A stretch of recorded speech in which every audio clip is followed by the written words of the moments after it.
Simon Kagwanjala, as of now, we can say that it is already heightened because of what the previous update had said, that they are everywhere around Parliamentary Avenue, including the other road that is close to National Theatre there. And what is there is just really officers who are on their bikes and are standby. Officers in the usual police uniform, the khaki, but also those in counterterrorism. But today will be a day, the day that will be determining what the legacy of this 11th Parliament will be, if at all there's one that has to be described as a legacy of the 11th Parliament. And that will be the question that will be coming out of how they judge or how they decide on the clauses in 117A, but also on how they take the civilians back to the general court-martial or the military courts. And that certainly is first on the jurisdiction to try civilians, but also the offences which will take civilians back to the military courts. And that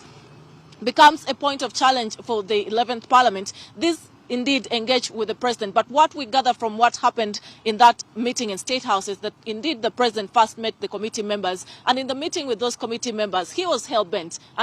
on passing the bill as is. That we shall determine on how the report comes out today on the floor of Parliament, and whether actually it will be to what the expectations of the president are, but also whether the members of Parliament could stand to do legislation, because this is a mandate, just one of the 4 things that they are supposed to do as members of Parliament, and what initially employs them to represent people here at Parliament. What is critical today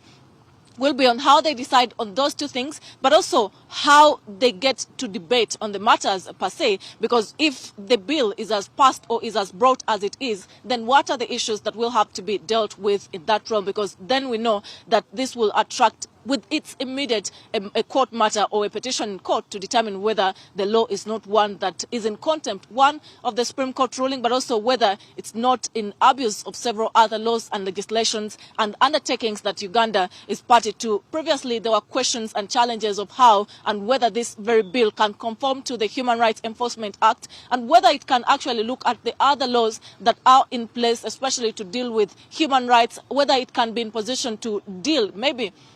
on an instance when an individual who has been arrested by the military is taken to the court-martial, whether they can be set free in case they have been tortured or they present with a lot of torture and a lot of abuse to their rights. Those are questions that have to be addressed in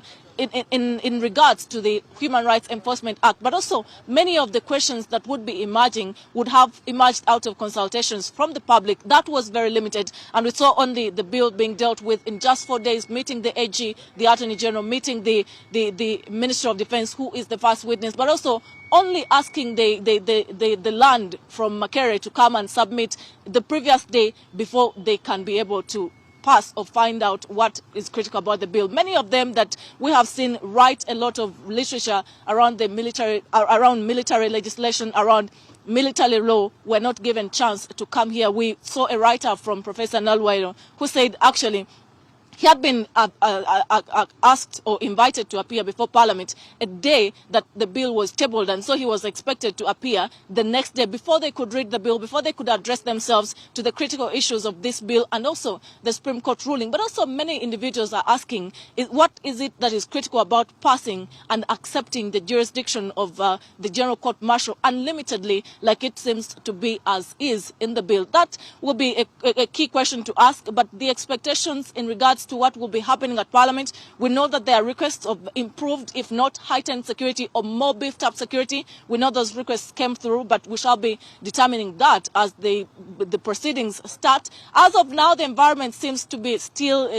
lazy, we can call it, but members of Parliament are yet to come. One by one are coming. The Parliament still is a little more, is not yet busy, but we expect that by about 9 a.m. many of them will be here and business will be beginning at 10 a.m. The questions of whether those that have asked or those that have indicated that they will protest against the bill will be determined at that point. But here we shall be bringing you details on how actually civilians get back to be haunted by the military courts or the General Court-Martial as is at Parliament,